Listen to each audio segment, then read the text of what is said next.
and welcome everyone. My name is Sona. I will be your other host from Explain, and I would love to. I think we are what 25 people. Good time to start. Okay, I'm gonna share my screen and do just introduce who we are, and then I will hand it over to our instructor for the day. Okay, sharing my screen.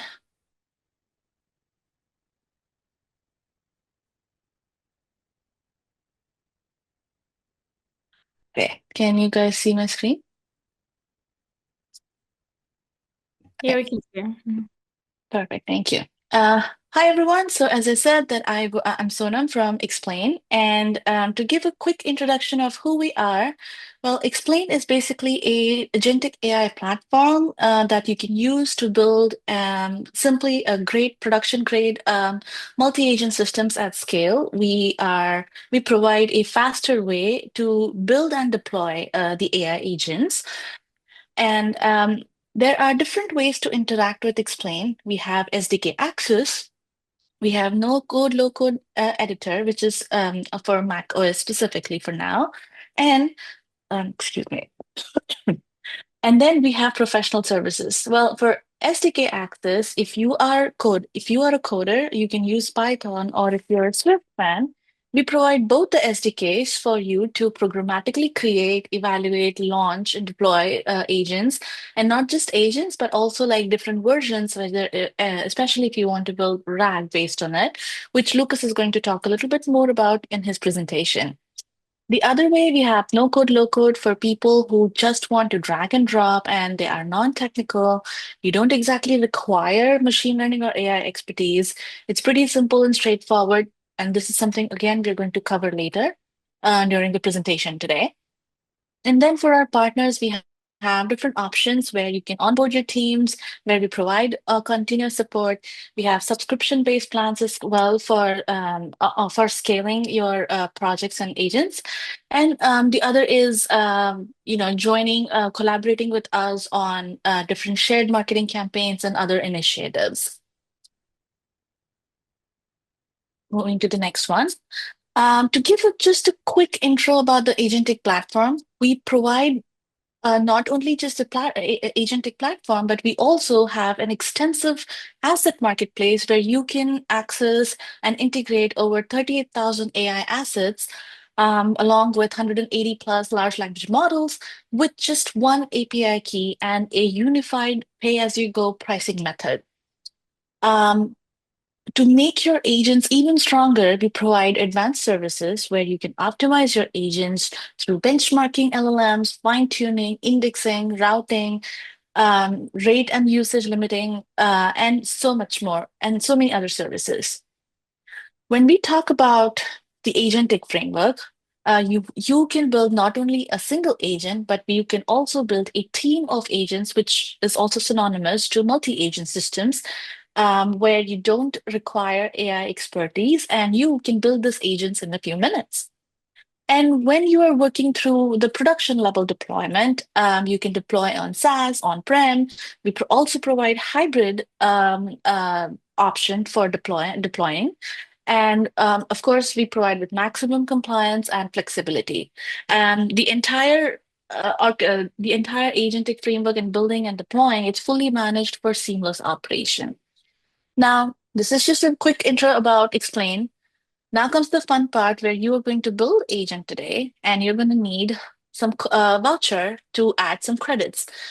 While you're at it, please take a picture of the screen. I will, of course, share it again. But if you use the Pi May 2025, you're going to get 10 credits. This is a free voucher code that we are providing for this particular session.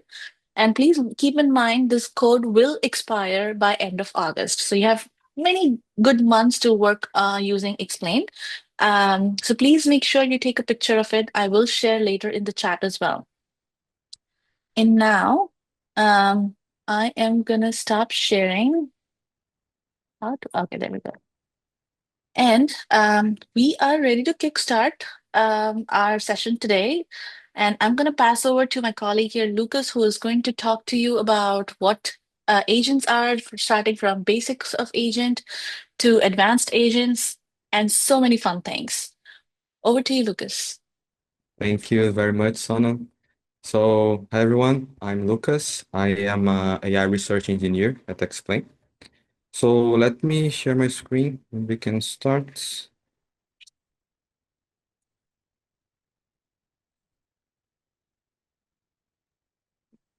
Okay, so the idea of today is that I'm going to go through a recap of what we had in the Spring Agent Bootcamp we have in the YouTube videos that were shared.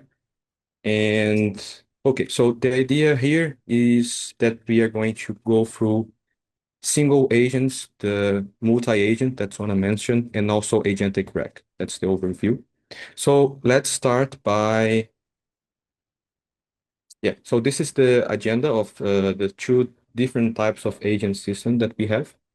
So I'm going to go through first the single agent system, and then I present why we should use agents, why they are so hyped at the moment. The agent components, the agent workflow, and then we're going to through the team of agents, the multi-agent systems, and also present the reasons and how the components work. So first step, let's go through the single agent system. So I think the first question that comes to mind is like, why use agents? So AI is a long time solving problems. Uh, and normally these problems are more well defined. Actually, I remember when I doing my master, I work on two really well defined problems which are name entity recognition and relation extraction. These are two sub problems from like information retrieval. So we always decompose the problems that we have into well-defined problems. So here we can see like, for example, object detection, is a type of problem. Also, translation is also a natural language processing problem that's long being solved and long being worked, right? Also, in the past, we can also chain these different types of tasks, these different types of models in a pipeline. That's something actually that we have in Explain. Not going to be the focus today because we're going to focus on agents. But this type of pipeline, for example, is something that you can do where you are chaining the different models to solve more complex tasks. So for example, if you want to do an English-French video dubbing, you can use all these models. You can use a model to extract audio from video. You can use voice active detection, speech recognition to get the text out of from the audio, and then translation to translate from English to French, and then speech synthesis at the end. Another subtask to convert text into audio. Okay. The problem here is that many we may face some issues which are non-deterministic. And if you have just a single pass approach in which you process input directly to the output, you can have problems. So for example, what happens if the input video is like in the unknown format? What happens, for example, you are always expecting MP3 and then your user just sent like a .wav file, for example, like uh, for example, what happened if the speech is not exactly only on English, or is if it's some parts is like in Portuguese, for example, or the voice is mixed with background music. You see that there are many problems that can happen that one single pass approach can work for some cases, but not for others. Like the task can be dynamic. Right? So the thing here that we are comparing is that what I show you is like a pipeline. You could design a pipeline with more branches. I mean, like you can have conditions. In the example that I did, like you can have a condition that when you receive a .wav file, it's going to go through another branch in the pipeline. The problem is that this can be really complex. Like for example, here we have like this is an example of a pipeline that gets too complex with the condition and everything, and also it's difficult to debug and everything, like to recover if it breaks some way. So one of the solutions to this is to use an agent, and in an agent you are not. exactly saying what is the flow that should be, but letting the LM, letting the agent decide how it should be calling the tools, how it should be using everything. So given that, let's go a little bit more in the agents part. Um, so here first, when we define an agent behavior, it depends on some parts, right? It depends on the input for sure, but the input is the user supplying. It depends also in the history because in an agent you can have a conversation, so you can continue from a point of the conversation on, and it will consider the previous conversation. And also the agent explores different solutions. So it will try to come up with different paths of choosing the tools and everything, uh, if it if it's supposed to do that. So it has a lot more flexibility than a pipeline. That's the point here. Okay, so now let's go back and go talk about the defining the agent itself, right? So the agent is defined by some components, right? We saw here in this right image here, in this image here, we have like an agent, we have the tools, memory, and plan, okay? So let's start with the tools. What are tools exactly for an agent? So tools are some helpers that does a specific task. So considering what I just talked about, where we in the past we define specific, like really specific tasks for some use cases. Here, a tool is like that. So you can have a tool, for example, which is an AI model. Like you can have a tool that is a translator, for example. It's just a translator from English to French, for example. You can have a tool which is a speech recognition model. Also, you can have tools which are API endpoints. So if you have an API endpoint out there, you can define this as a tool as well, and the agent will use it when it's needed. So you can have, for example, weather API endpoint. You can have like a calendar. And here utility is also, I think it's similar. It's like utility things that utility tools are what we define as something that we also can be an API endpoint that help us in some for some task, right? Like file search or web search. Okay, so here what we are calling the orchestrator in the agent definition is also what we could call the brain of the agent or the central LLM. Well, you can have many different types of ways of calling this, but here we are defining this as the entity who will think, who will take the decisions. And normally, and we use that this entity is an LLM. So when I say the agent's LLM, I'm talking about this orchestrator. Okay. So what this LLM should be doing is that it should be going through this step. So first, we have the user input. So let's say, for example, that the input is please translate this speech into French. What the LM should be doing here, if the LM has access to a tool, to a speech recognition tool, it should be selecting this tool for the first step. Okay, so the LM will generate something. Here's the LM generation code.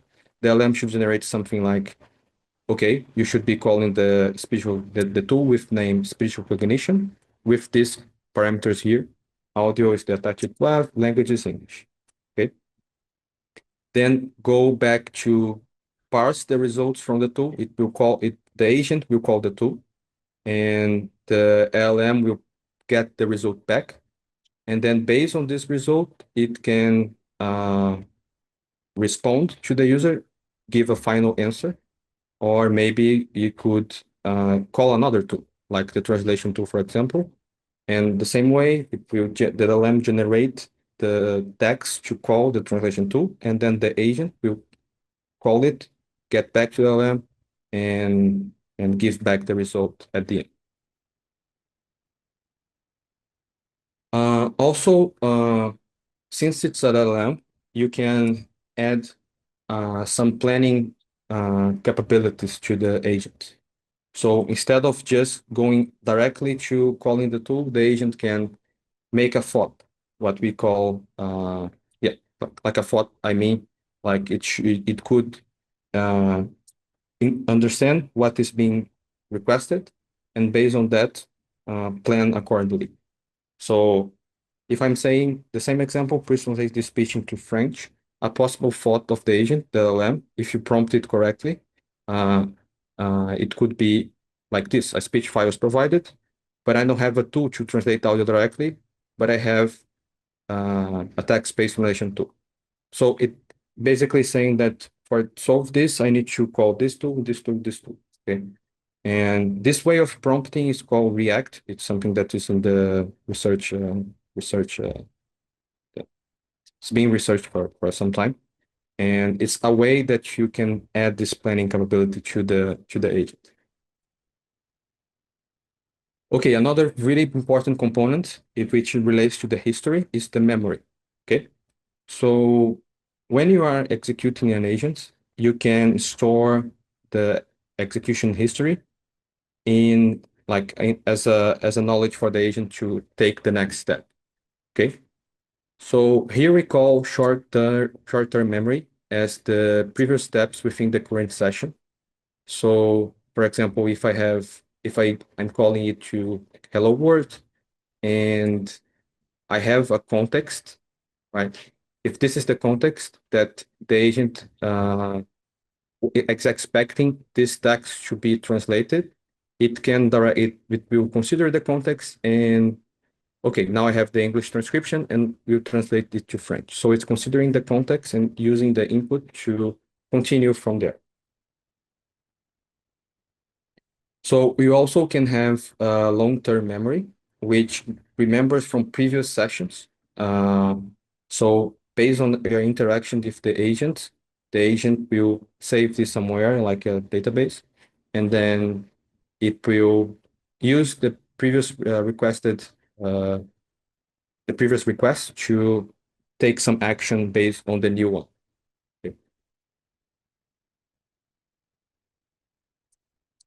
Okay, so here I'm showing you an example, right? This is a simple example of a single agent system where it's a weather agent. So I'm assigning it a prompt. You are a weather system providing accurate and up-to-date forecasts, including current conditions.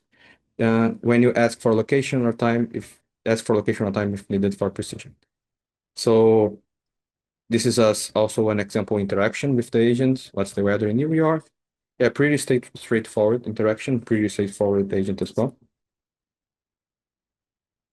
Uh, but what I can do here, I can also create a more complex agent, which is like a personalized weather agent, which instead of having access to only the weather tool, it can have access to, for example, my calendar, a calendar tool, and also Google Maps, like to know where I am, for example. So with this type of agents, so you see that if I include more tools, it can do more things as well. And so, sorry. So if I ask something like, how's the weather outside?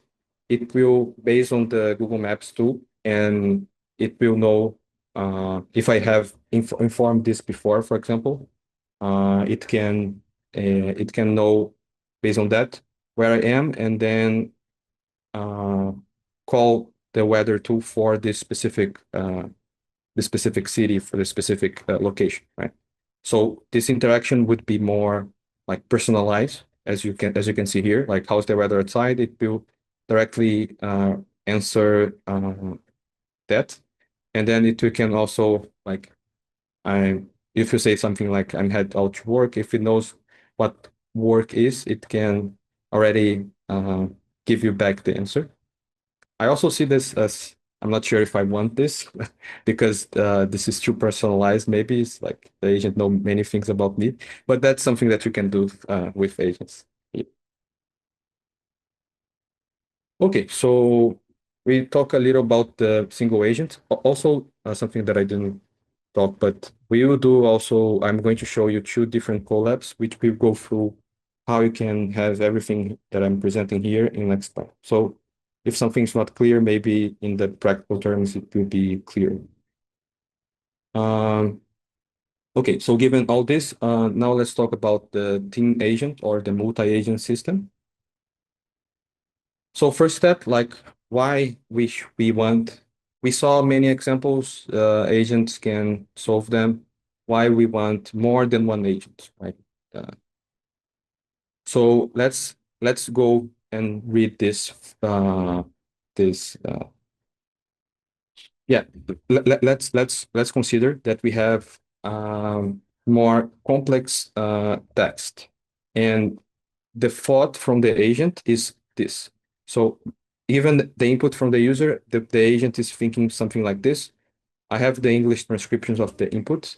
Let's translate it to French, localizing the product names and date currency formats, by finding appropriate free translation for cultural idioms, alternating between two expert zones across paragraphs, shortening the text by maintaining clarity, and ensuring the highest quality by avoiding any unnatural and misleading elements.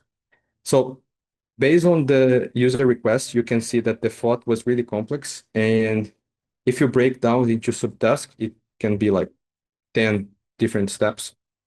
So if you have a really complex query and you're asking here, for example, you're asking to translate, you're asking to get the product names, you need to alternate between tones, it can get too many steps for the agent and will be too complex for one single agent. It can be confusing for the LM, one LM to handle everything. So that's one reason, that complexity. Another reason is that what happens if you get too long context. That can happen because, like for this same example, uh, you are doing step by step, but the context can be too long for LM to handle. And this confuses the LM. History gets too long, it confuses the LM, and the different tasks get mixed in between. So that's why we want to have a more granular agents. So instead of having one agent, for example, that can do uh, all of these different subtasks, you can split this into components, split this between agents. Okay, so each agent is also assigned to do one type of request. Okay, so you can create, that's what we call the multi-agent system. So we can create a separate agent for each complex task. Okay. Each agent has its own context, LM, planning strategy, tools, and everything. So here, for example, let's say that we have this agent A, agent B, agent C. And then you can specify like agent A, you should be doing like task A, and you plan step by step for this task. So, and then have some types of tools here. And then agent B is assistant for task B, and agent C is specifying on task C. So you are splitting this. And also you can have, for example, maybe the agent A doesn't need a really big LM and really expensive LM. You can specify also a different LM for it. Instead of having only one LM that can do everything, you can have one more cheaper LM for doing task A, if that's what you think could solve it. So you can basically divide this into different components or agents. So also, if you are creating this structure of multi-agents, you can also have intercommunication between those LLMs, between those agents, and also you can have shared memory. So you can have like coordination, you can have, we'll see here some examples, but you can have like an orchestrator, which assigns the task to the correct agent, and then this agent passes back the message. So you can have these different types of architecture when you build this team of agents. Okay, so what we talked about in the single agent workflow is this type of diagram here. Have the user query, you have the orchestrator, which is the LM that is being assigned here. This have access to some tools. The the LM, the orchestrator always take an action. Also, this is saved into the memory and then go back to the orchestrator and takes another action. Okay, so um, from this, what we can think is that instead of having tools as the AI models, we can think now that agents are the tools. So this orchestrator here, instead of only calling AI models like translation, speech recognition as tools, it could also call agents. So you can see here like agent A, agent B, agent C. Uh, so this is something, but also this could cause instability because maybe the agents have misaligned objectives. Uh, Also, you're putting a lot of focus here on the orchestrator to be able to call each agent. So we'll see here a better architecture than this, which is what we call the mentalist. And here we enter what we in aiXplain define as our multi-agent architecture, is that instead of having directly a orchestrator to call the agent, we have a mentalist, which is we can also call as the planner.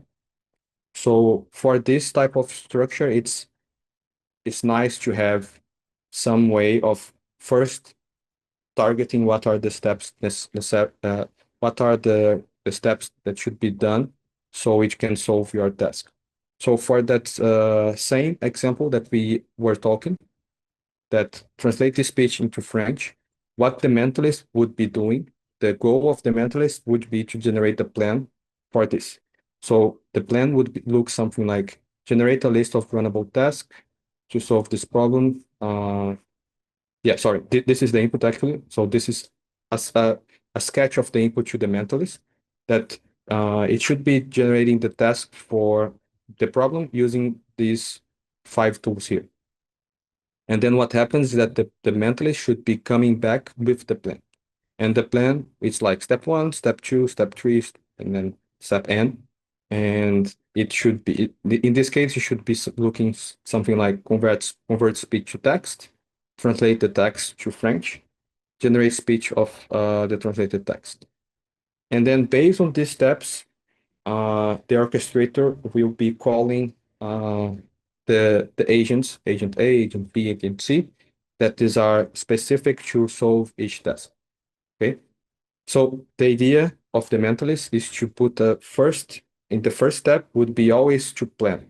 So instead of jumping directly, you plan first and then you go to solve the subtasks. Okay, so now with the mentalist, our architecture would look something like this.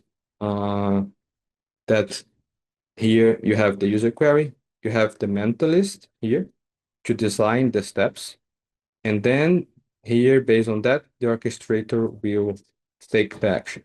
Right? Okay, but we can add another agent inherit to the team agent architecture, which what we call inspector. So even with that, we can have errors for sure. LMs can hallucinate and everything. So what if we have this inspector or also validator to review what the agent is doing? So given this here in the right would be a sample prompt to the inspector. It's saying that please check if the result is correct or not. If not, give an explanation of the mistake and specific suggestions for improvement. So the goal here is that this agent, the inspector, would review what's being done and give feedback, right? So in the example, he's saying that there is a redundant comment at the end of the sentence, and then maybe it can call a tool for solving that or something like that.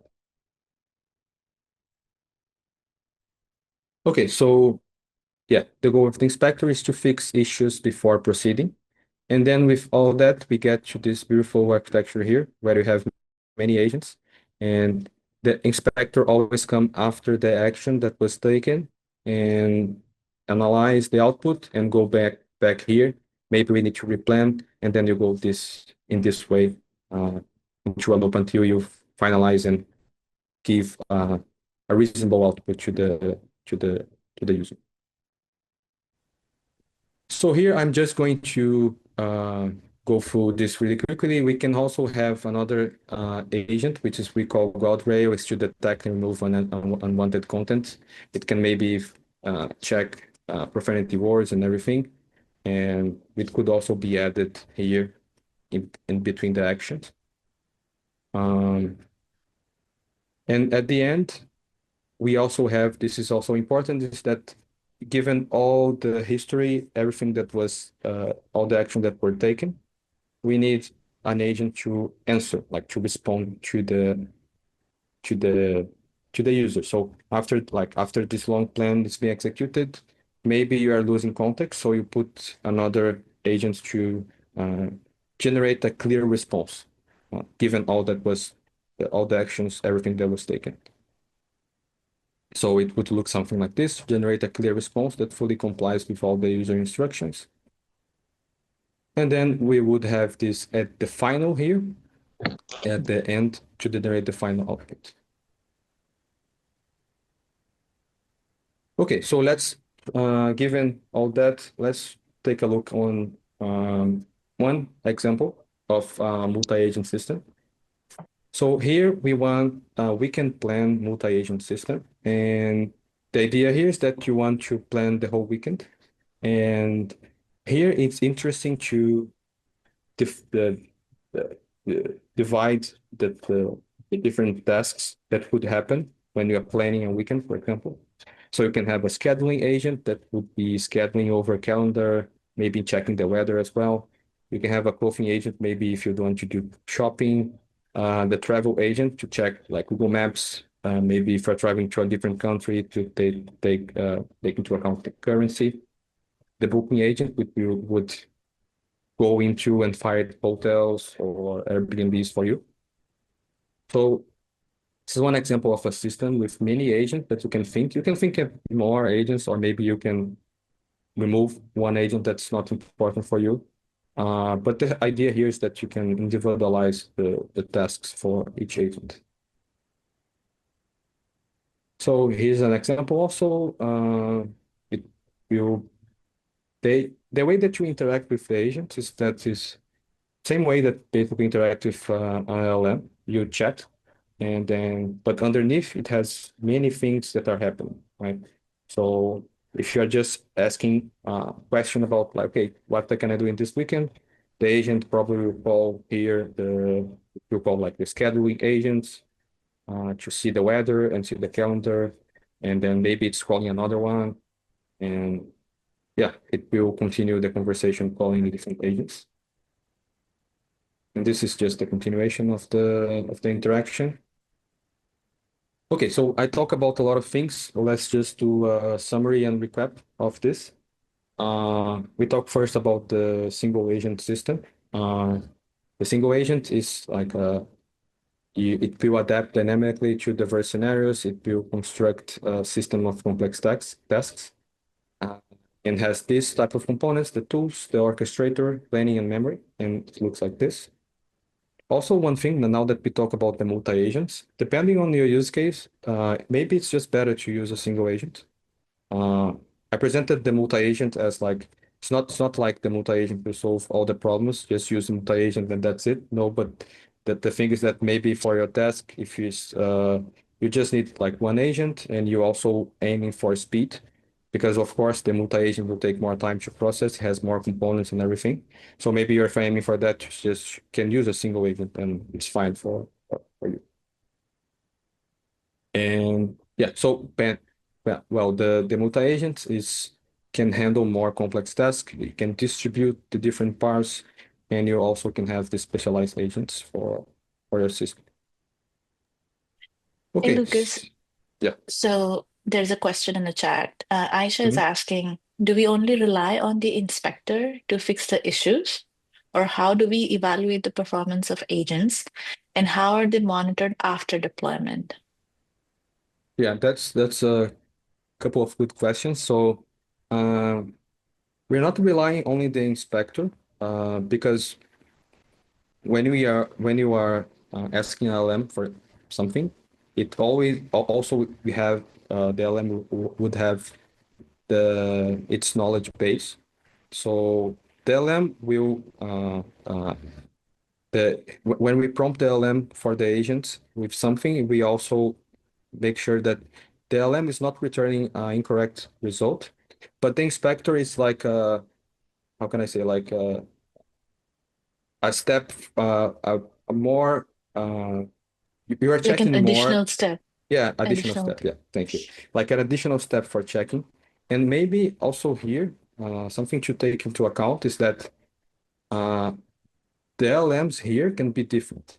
So maybe you can have one LM like GPT-4 that you are using as for the agent, but the inspector can be a specific LM that you created maybe by fine-tuning it, or just a different LM to check if the result from the GPT-4 is correct. So we can have like Claude 3.7 here as the inspector, and that can uh, like you can get a better performance by not solely relying on one LM. Also, the other thing that you asked is about evaluation and how we monitor this. Uh, Evaluation depends a lot on for what you're using the agent or for what you're using the multi-agent system. Uh, so I would highly recommend that if you are creating an agent and you want to run this before running, you need to create maybe by your own like some queries that you know this expected behavior, and you just test this and check if the expected behavior is given uh, for the agent. And also, one thing that we have in aiXplain is that you see that here we can perform many steps, right? But we give back the response, you can see this intermediate steps in the response. I will show this in the code. So that's some way that you can monitor if the agent is calling the correct tool, if it's doing what's expected. So that's something that you also can use for evaluation. So you can evaluate if the agent is calling the correct tool, for example, just by reading the intermediate steps and checking, basically. Do we have any other questions? Yes. So there is one. So for using explain agent setup, oh, never mind. I can answer that one. But there's another question. If the mentalist is able to break down the complex user query in multiple organizer step, why not use a single agent always? From what I understood, the multi-agent system it's needed because a single LLM is not capable of breaking down a complex task. Sorry, that was me. Yeah, so the LM, the single agent can break down but that depends on the task that you are giving to it. So if it's a long list of steps, as I show you, like if it's a long list of steps that should be taken, the context can get lost in if you're using only one LM. And also, when you're considering the single agents, you are considering also that the same LM will perform the planning and also will perform the execution of this. So it can get messy around that. Here we can deplug the planner, put another LM, and also the same thing that I told about the expector is valid for the plan. So you can have another LM for the planning. You can give it a specific prompt only for planning, and yeah, and then this will be used for the orchestration. But for sure, uh, one single element can also do the planning itself, but that depends on the complexity, I would say.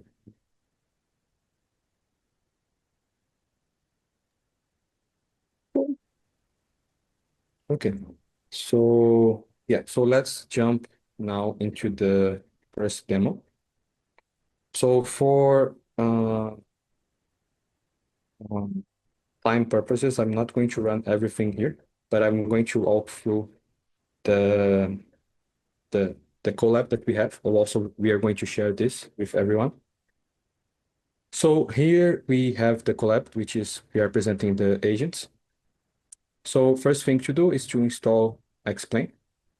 And the second thing to do is to put your API key. So how can you get your API key?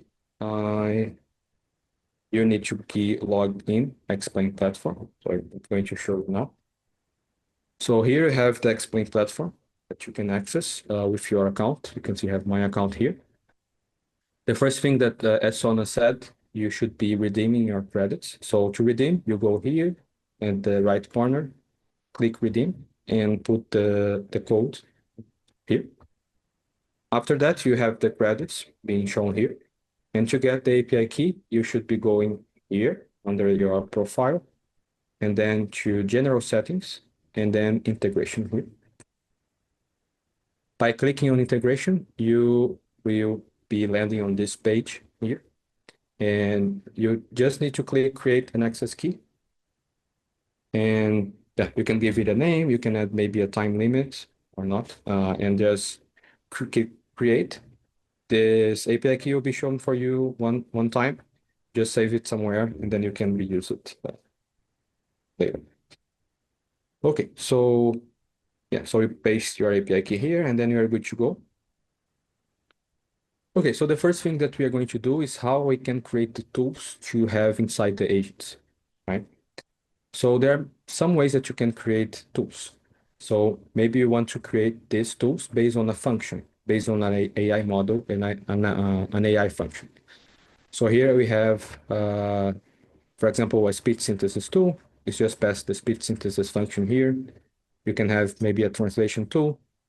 You can also specify the supplier. For example, if I want translation, but I want it from Microsoft, we can specify it here. ASR also, the speech recognition tool, same way. And also in the platform here, you can see all the models that we have. So you can maybe select based on the models that you see here. Normally, I go back and forth between the platform and the code. So I can filter here translation models. We have many models available, and then you can select this one of them. Uh, Okay, yeah, and then if you are doing like that, if you are selecting one specific model, you can have the ID copy and paste it down here. So this is another way that you can create a tool by model itself, by specifying the ID. So here I'm specifying this model, which is the search, Tavili search model. And then with the tools, we can create our first agents. And here I'm just doing an example of creating an movie and series agent specialist. And the role is to answer queries about movies. And yeah, so if there are questions not related to movie, indicate that you're not specialist in that area. So basically, you put now the tools as an array. So I'm just adding the 4 tools an array. I'm adding the description, and I'm adding the instruction over here. And then you just do agent.run. And then when you get back the response, this response, we have many fields. So we have status, data, all these fields. So you can check, for example, if the execution finished successfully by checking the status. Here you can see that the response status is success. You can check the runtime. You can check the cost. And also important, you can check the output itself. So here is answering me that Breaking Bad is available on this service here. And also, as I mentioned, you can check the intermediate steps, and that's for all the execution for agents and multi-agents. So what's happening here in the intermediate steps? So you can see that uh, this is the input to the agent in which streaming, like this is the output. But here you can see the tools that were executed. So you can see that the agent called this tool here, which is the Tavili search API. So it called a tool, a search tool, to find what are the streaming services for Breaking Bad, because it doesn't have this information inside. Like this information is not updated inside the LLM. This can change over time as well. So you can see here that the response was array of like answers from the database search, and you can find here that was the list of streaming services here. Okay. Okay. Also, you can see some execution stats. Uh, like many things if you're going to dive a little deeper. And also, when we are talking about the short-term memory, the sessions, you can do a follow-up question, right? So you see that I executed. When I executed, I got back the session ID. Okay. And I can use the session ID again to do a follow-up question. So here I'm just asking what's the TV show about, and it knows that in my conversation I talk about Breaking Bad.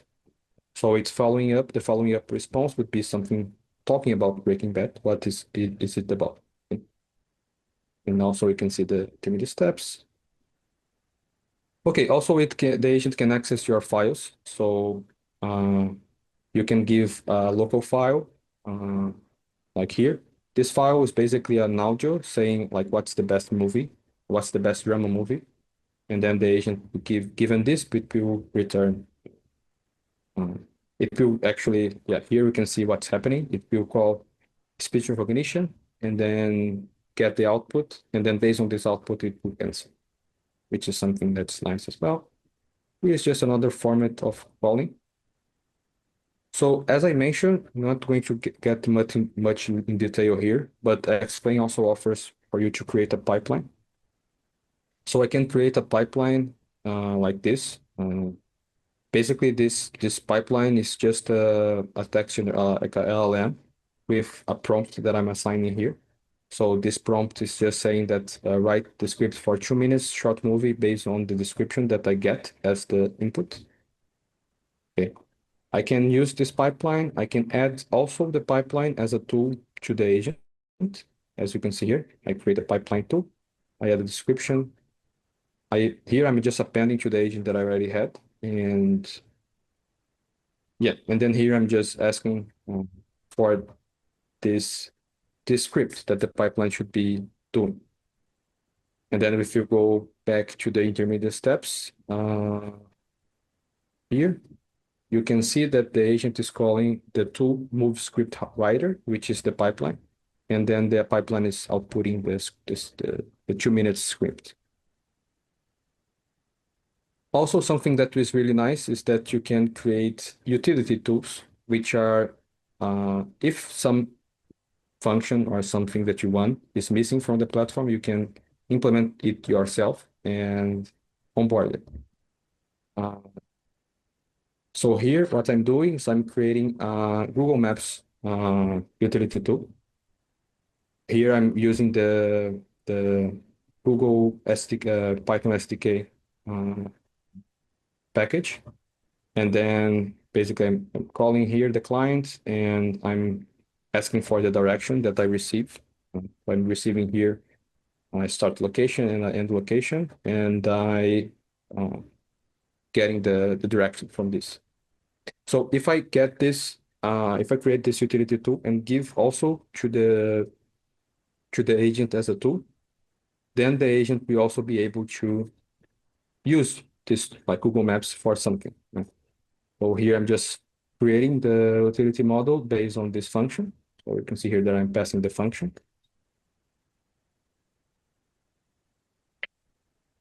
And then also I'm extending the tools from the agents to these two new tools, the Google Maps. And this Google Place, if I'm not mistaken, this Google Place is a model that we already have in the platform. We just send the location of a specified place.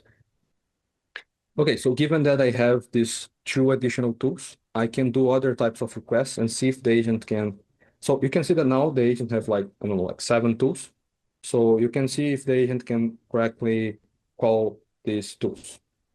So if I'm doing a question about like movies, you should be calling the tools that you have available. If it's calling something about directions, it should be calling this Google Maps tool. So here I didn't say, but I'm from Rio, so I'm just asking for cinemas, movie theaters near where I live, which is Flamengo, Rio de Janeiro. And I'm asking here what are the cinemas and also how can I get to Price the Redeemer. And this is a nice option. If you want, the SDK code is public there. You can see all the parameters. This is a nice one that you can output in Markdown. So I'm asking here to output in Markdown. So given this question, this is the agent output. So you can see here, it's formatted in Markdown. It gave me two cinemas. I can attest to you that these are actually exist and they are near me and they are near in this correct location. Uh, and also it gave me the directions from this first cinema, I believe, to Price the Redeemer. Gave me like some steps to go through and like what are the streets that I should be going and until I reach the Price the Redeemer. And also, if we see the intermediate steps, you can see that it's calling the Google Place API with cinemas near Flamengo. And this is the output is like it can get really messy because this is the directly output from the API here. But the LM is like reading this and based on this, it will generating the the the instructions. Okay, so actually it first called the Google Place API to find the cinemas, and then it called the Google Maps, which is the utility function that I created with start location price the redeemer, and the other location is the cinema that it got from the previous iteration. See, so here it got me the instructions to solve this, like instructions here, and then it was appended.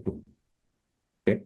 I think this is really nice because it can be useful. Like you just put, maybe you can use this collab and put your location near you and see how you can, like what are the things that you can find near some location. Okay, so also you can create teams or the team agents, which is the multi-agent architecture that I just talked. So again, the one agent can struggle if we have many tools. So yeah, so here this is the same agent. I'm just specifying all the tools. You can see here that's like seven tools. And now I'm asking the same question, but I also sending like, what can I watch tonight? Like I want it to know what tonight means basically, and I want it to say also what can I watch. And here you can see that the execution is pretty similar from the previous one. Get me the direction, but it said that I cannot see the movies that are available tonight. So it couldn't correctly solve this last step here.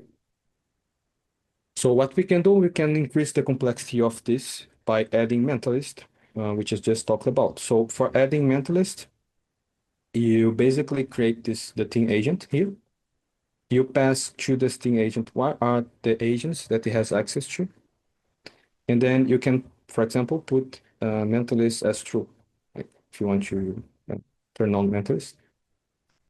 And then based on that, I'm asking the same question. You can see here that the output is a bit different.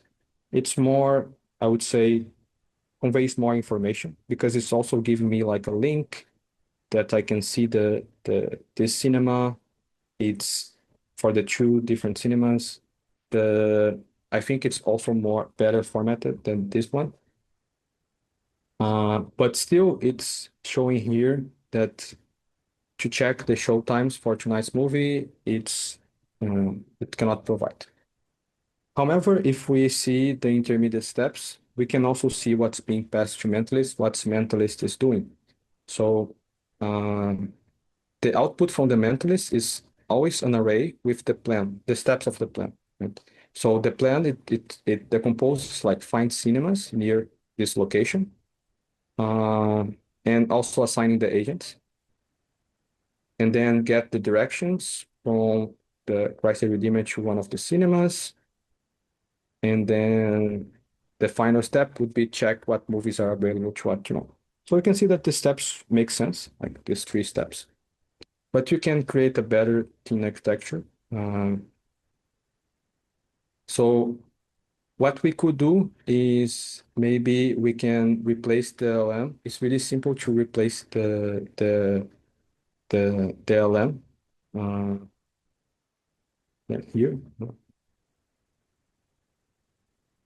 Yeah, I think it's not being, yeah, it should be, I think I just removed this line, but it should be something like this. And then, for example, if I want to replace the LM from the agents, I just put LM ID here. I get one LM from the platform and I paste it here to have a new LM ID. And then I can do the same thing.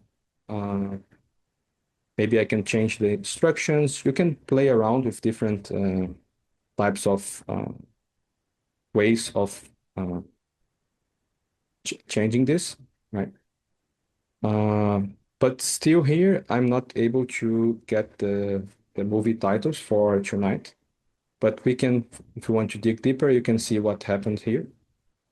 Like many agents were called, and the agents were calling the tools and everything.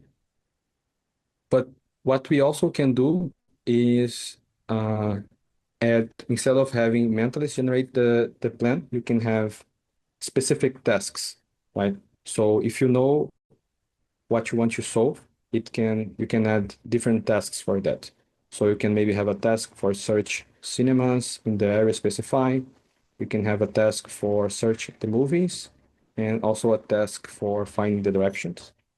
You specify this in the agent and then you can have it run again. So, but now it's more well defined what should be happening. Uh, so now you can see here that it got me the movies that are shown tonight, right, with these tasks, and also the same thing. Also, it gave me another cinema here, which is closed, but it's in the list, the direction and everything. Something that you can play around. It can be can have many different types of uh, ways that you can solve this. And also what we can do you can add is the inspector. We just set here inspector to true. And now we have another way of checking the output. And here it's noticing that it could not check the movies that were able, like it's automatically checking that the movies that can be watched tonight are not there. And it can call again with this. So here you can also see that I have many uh, movies that I can watch. Okay.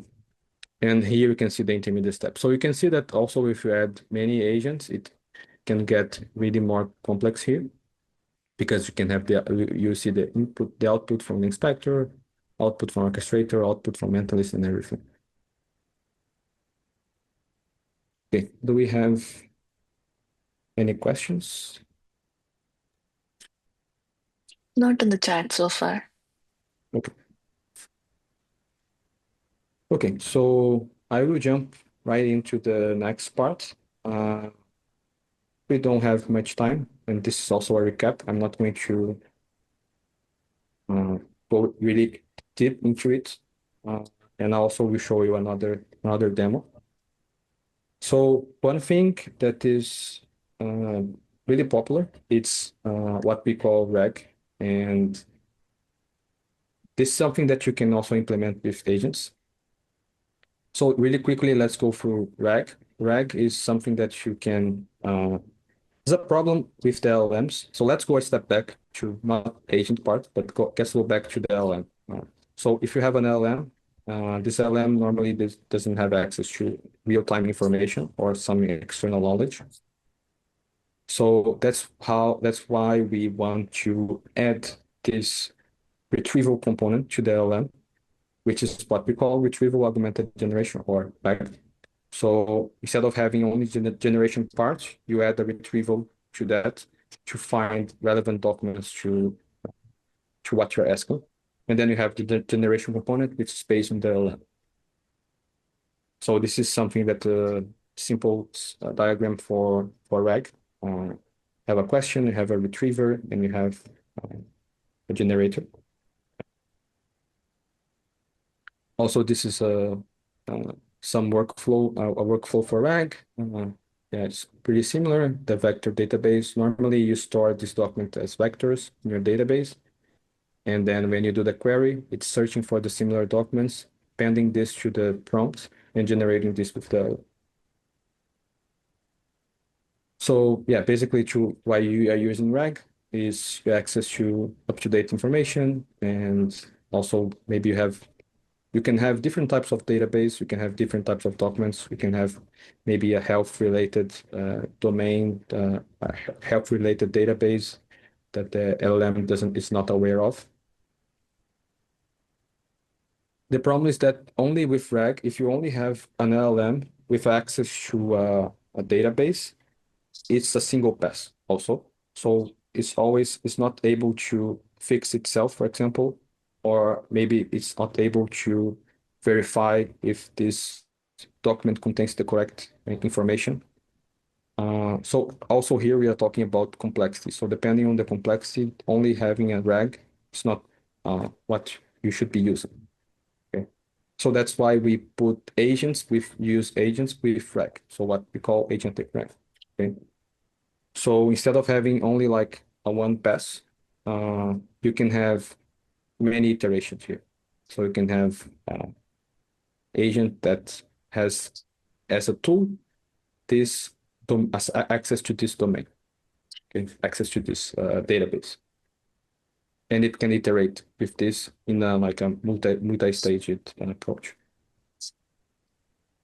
So here's the diagram. It's really similar to what we had with the agents. So instead of having, it's basically another tool. It will be seen for the agent as another tool. Okay. So you can have your RAG here, like the database here, and the agent, the LM inside the agent can call it. Okay.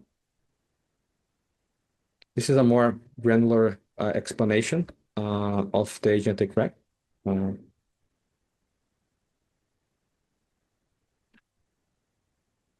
Okay, so as I said, the agent can select different database. Also here, you can have different access to different domains of different data. So maybe you can have like a movie theater database with, I don't know, all the movies theaters in Brazil. You can have another database with, I don't know, the movies itself. So you can have different the database that which will be seen as different tools the LLM can call. Okay, so that's nice because you can dynamically call the most relevant one if you want. So yeah, that's some reasons that you can. And then if you have an LLM there and it's going through a loop, you can refine the search based on the results that you're getting. Also, it can ask for more information if it's not there. So these are some reasons for the agentic RAG. Here's just a diagram between RAG and agentic RAG. So let's jump into the nice part here, which is the demo. We'll open here. So this demo will be similar to the other demo, but here I'm focusing on the RAG part, okay, and the agentic RAG actually. So you can see here that starts the same. So what is this agent? This is an agent that I created.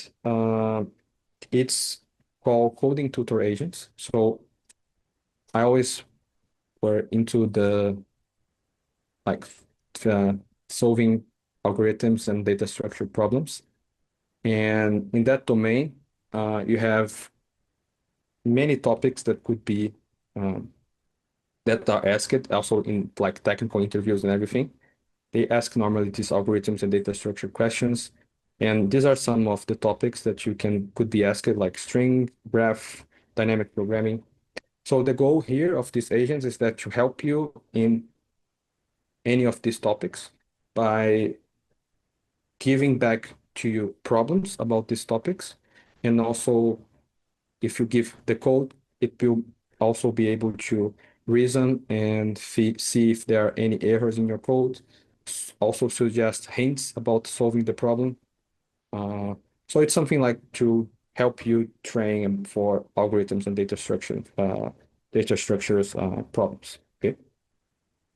And for that, I have here a data set, which is like this DeepMind code contest data set. It's something that's available on Face. And you can load this data set and add as a database that the agent can access. So here I'm just loading the data set. I'm specifying the topics that I want to cover here. And then I can process this data set. Here I'm just processing I'm not getting that many documents, but I'm processing those that have attached to it. And this data set looks something like this. It's always problem, a problem from Code Forces, which is a well-known site.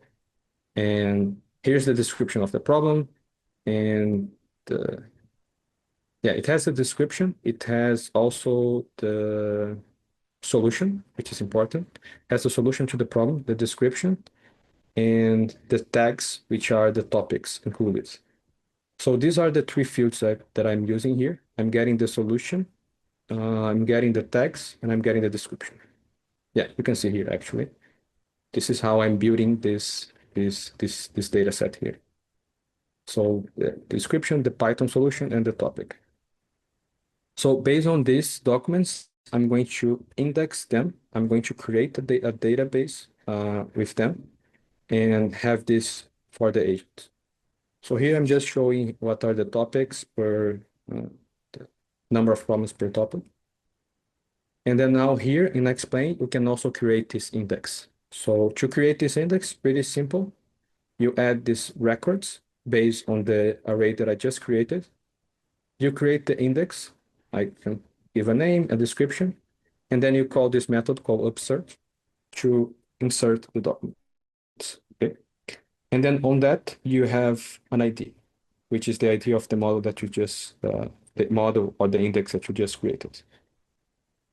With that, we can again create a utility model here. You can create the utility model based on the model utility function that you just created. And here you can, what I'm defining here is that you can query using a text and you can query using a problem topic. So that way the agent can call this tool and filter by the topic. So here you can see an example. So here I'm creating. Here you can see an example. If I call this utility model passing strings as the problem topic, it will only return to me the documents that are from the topic strings. So you can see here the whole example. I think this is a better view. You can see here the problem specifications, like the statement, the example, the output, the solution as well. So also it's important to notice that this will be at the hand of the LLM, not for the user itself. Right, so the LLM knows what the solution is. And here you can see that from strings problem. Okay, so now we have our tool. Okay. Now that we have our tool, we can create the agent itself. The same way that we created before, you add the tools here. I'm adding the utility model as one of the two.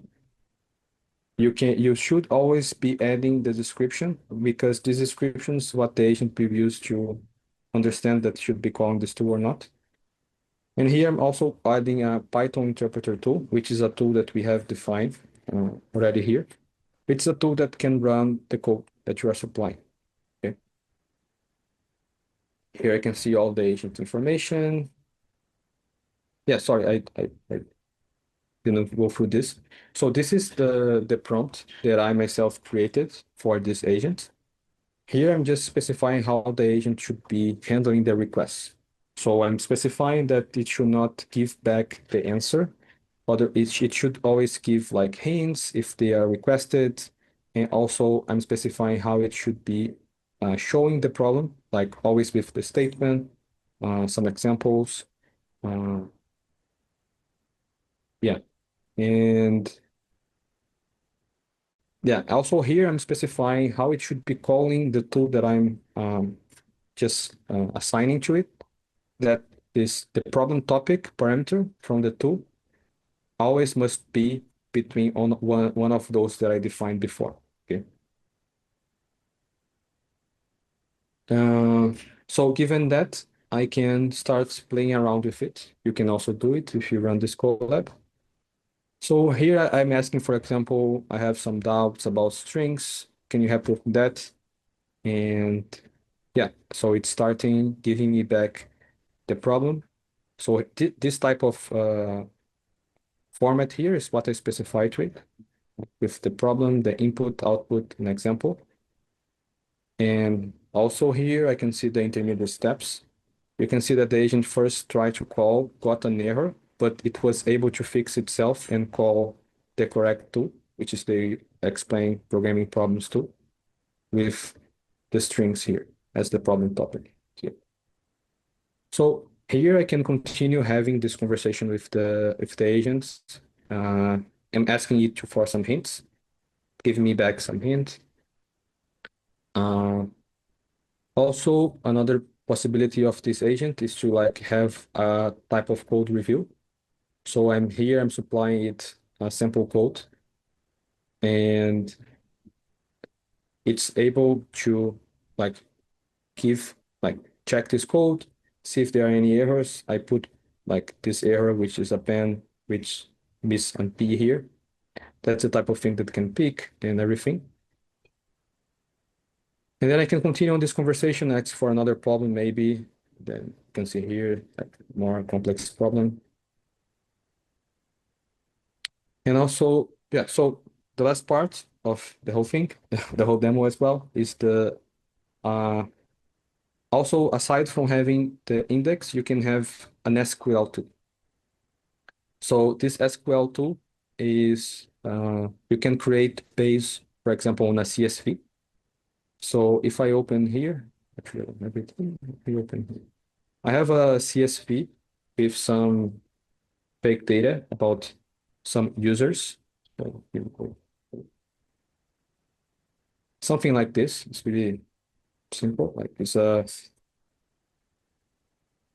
yeah, it's like a database with name, rating, and week topics. Like I have a name for the user, and then I have some week topics that needs to be improved, right? So I can create this SQL tool like this.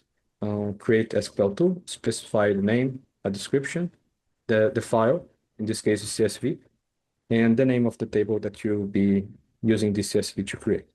Okay. With this, the same thing, you just append this as a tool to the agent. And now I can start requesting some information about uh, the table, right?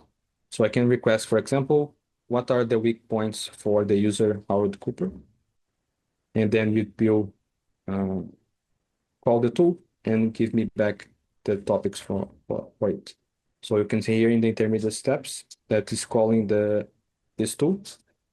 It's calling with the SQL command that the agent created. So here with the name Howard Cooper, and the output is the two weak topics from this user. And you can see here in the response that are strings and graphs. And here also the agent in the output, it's said, if you'd like, I can suggest target exercise to help improve in these areas. And I just continued the conversation and said yes. And then it gave me back again the problem. So you can see that you can interchangeably like call the different tools. See? So I call here again the same thing. It gave me actually two problems, the strings and the graphs one. Okay, I think that's it. Maybe I go a little fast, but if you have any questions or comments, I'm here to address them. Thank you, Lucas. That was very helpful. I hope that it was helpful for everyone else and it was more like a recap. And if you have any questions, please feel free to continue asking them in the chat. But moving on to Noor, who is going to give a quick demo of how to use the Agent Builder, which is a Mac OS no-code, low-code app for building agents. So, hi, Noor. are you here? You can unmute yourself.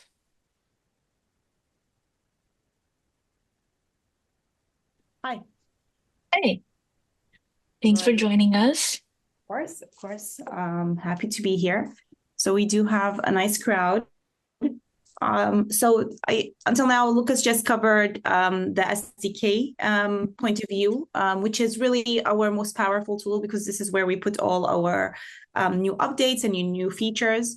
However, we also are supporting no coders. So people who do not want to code or don't have the ability to code, they can still create agents. And this is what I will showcase in my session. So the agent builder is now only working on Mac OS. We will support it very soon on web, so everyone can use it. If you want to access it or you want to download it, we'll provide you a link shortly. Sunam, are we providing them with a list of resources or should we immediately send it? We can email them, but I can also share it here. Both should be fine. Thank you. Okay, so let's start with screen sharing. Okay, so this is how my agent builder looks like. What you see already are the agents that I have already created. If you are a new user, this page will be completely empty for you. And to start off, you always need to, let me go just one step back. The only thing you need is to enter your API key. If you have not created an aiXplain account yet and generated an API key, this is what we will do in the breakout rooms. And once you have one, you can copy it here and it will have access to all your agents if you have created any already through the SDK. And if not, this is a clean slate to start. So let's begin with just understanding the interface and how it works. So in order to create a new agent, at the top here, you have the plus button. So let's do that. An agent necessarily need instructions. This is how you give it a role and you give it a direction and how it's going to, what are you expecting out of the agent? In aiXplain, you also need a name and description, just such that you can actually search it and find it in the dashboard because we are providing an interface for accessing that agent, whether you're using it immediately or you're sharing it with your team.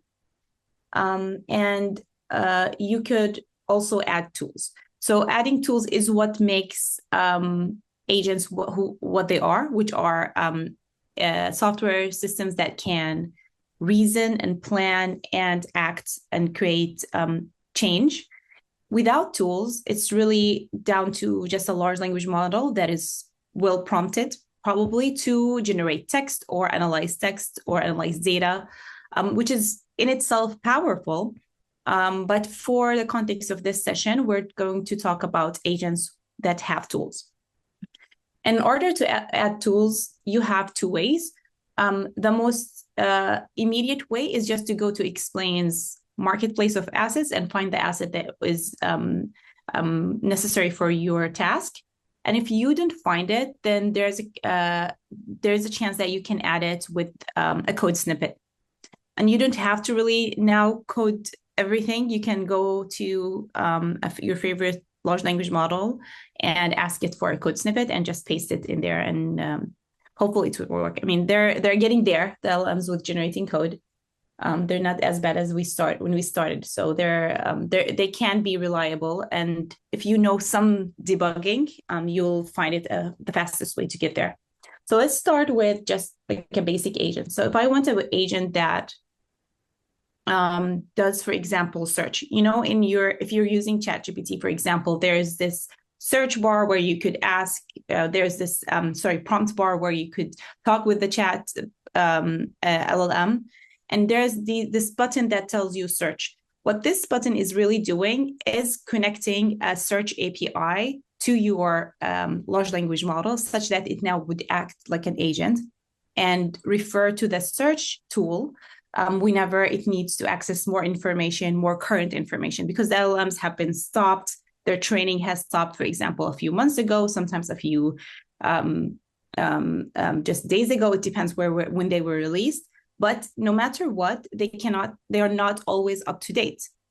This is why search-based agents are very famous, and this is where you usually just start to get understanding of what an agent looks like. So let's do a search agent. I'm gonna give it a name. And my instructions to that is you are, let's say, you see my screen, right? Yes. We are on the agent builder where you're adding tool. Okay. Search agent. Yeah. Okay. You are a journalist, and you will be using search to find latest news on a topic, and then format it in, let's say, in a concise way for your team. Okay, basic. And then this is where actually you can have a lot of fun. This is where you would explore also different ways of talking with your agent and figuring out how much can you get out of it. The two main things that go into a prompt is how do you want the agent, what is the persona of the agent, the role. Here I mentioned it's a journalist. And then what is the behavior of the agent, or how do you want also the output to be looking like? So here I'm mentioning I want the latest news and to format it in a concise way. Just that's my prompt for it. You also need description, but here you have this generate description. It does just a nice small text based on your instructions and the name.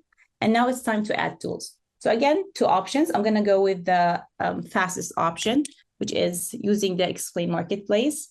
I'm going to search for a search tool, and here I get two actually here. I get Google search and I get Google search tool. So let's try one of them. Let's see which one works better. And this basic agent is now ready to start for me to build it. So I'm going to click here on the top to build it. Once I build it, this search agent is already in your aiXplain dashboard, and you can access it. And it has an API interface that you can use even outside of aiXplain. But before, I need to really try it out. So let's go through that experience. Do you see my second screen now?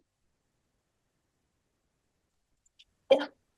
Good. So this is my chat experience, and I will start talking with the agent, and whatever response it's going to give me, it's going to go also show me the traces, like how it achieved this response, whether it is the response I was expecting or not. And this will help me debug my agent and figure out, do I need a better tool? Do I need better instructions?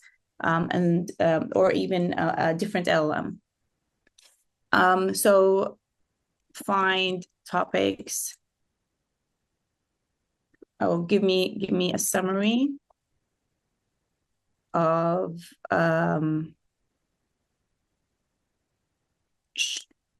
warehouses closing in the USA. Okay, so this is my question. I'm trying to move my screen so I can see. Okay, so now it's going through the tool and generating the answer. I'm currently unable to retrieve the latest information on the warehouse. Let's see why. Please research the information. So here you could see that it's actually trying the Google tool, and it's getting an exception. So the Google tool is not working. So let's go back and understand. So actually, this is a nice moment to just even understand how this is working. So my query the agent extracted from my query, warehouses closing in USA 2023.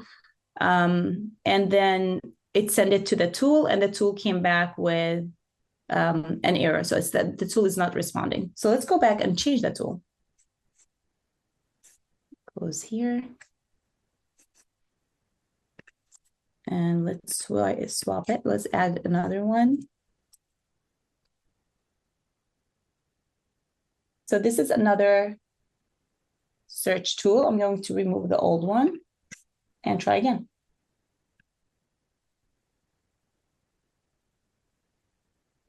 Deploy, and let's do it again. Okay, so summary of warehouses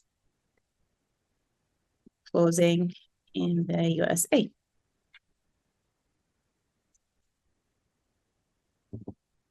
Let's check now if this tool works.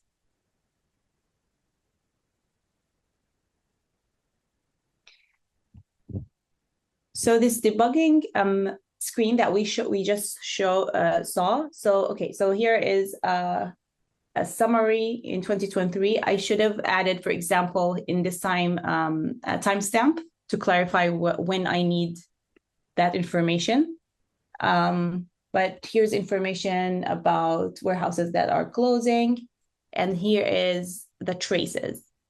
So the step 1 was my user input, and this is the step output. So this is the actual agent, what the agent understood as the input, and this is the agent's output. And in between is the agent going back and forth to the Tavily search API in order to get the final answer. Okay, so this is interesting. The first time it actually searched, it did not get an answer. So it went again and asked it again, and it got an answer. And this is, by the way, one of the benefits of using an agent interface. If you're using APIs, will always fail. They have they have sometimes they're out for maintenance. Sometimes there's a lot of traffic on them, so they're not responsive. If you're using a one-time call for APIs, you can just get a failure, and then your system's not going to be responsive. Agents are designed to try more than once and keep trying until they reach their maximum iteration number of iterations.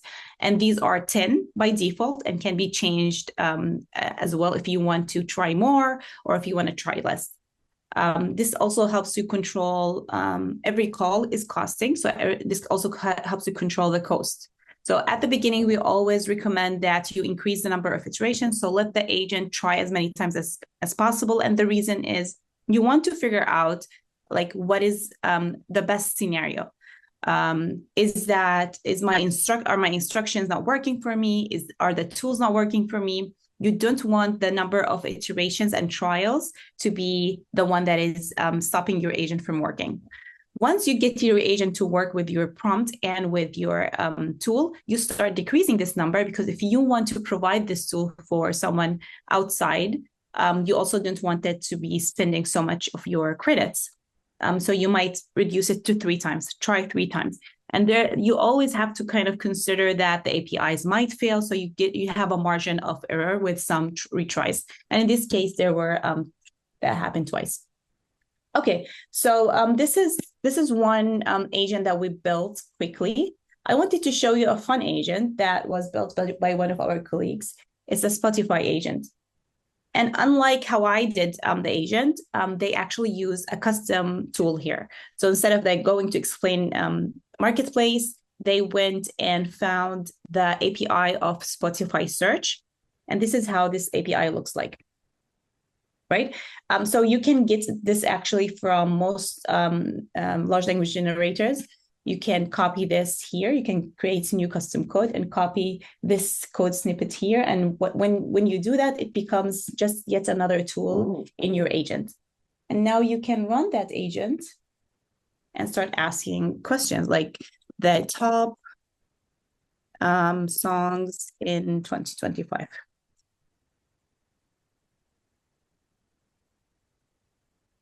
So this agent is unable. Okay, let's go back, see why. Try again. No, just a time check. It's almost 15 minutes. Okay, this is the last one. Okay, I'm just gonna debug that quickly just because I think it's valuable to just go through the experience end to end. So I'm trying here, this agent, I think the code is correct. I've tested it before. I'm looking at my description, my instructions. The Spotify agent is designed to assist in finding songs. I think this is quite good. I might need to update my agents. I didn't update it. Let me try again. Top songs for 2024. Let's try something different.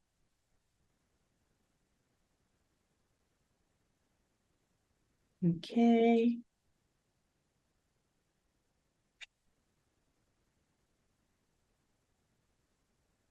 In some cases, if this agent comes back and keeps saying I was not able to reach that information, it means for us that it's not actually using the tools, and you might need to go back to the instructions and enforce tool usage. Okay, so in this case, it did work. However, because it did give us a hiccup, next time when I redeploy this agent, I would be very specific and ask it to always use the attached tools. So here you could see that these are the top songs, and if you actually, these are actually links, so I'm clicking on them, but you do not see my screen. So let me switch for that. And I share something different. Okay, so here's my screen, and these are the top songs for 2024. So this is nice because it's also returning the references and the links. And once again, it's really depending on the API, but you have more control with your instructions. Like if you need more information, you can ask for more information, but this API is providing both title and reference. Okay, any questions before we jump to the breakout rooms on this interface? If again, so we shared it, right? We shared the app. Yes, I shared the link. Perfect. Because if you want to use that in the breakout room, you should be able to use the agent builder, so you don't have to do it using Python code or Swift code. Okay, that's it from my end, Sonam. So back to you. Thank you, everyone. This was great. Hope you guys learned everything and enjoyed building agents. Looking forward to seeing more such agentic projects. Thank you. Thanks, Bo, for Thank you, everyone. Thank you.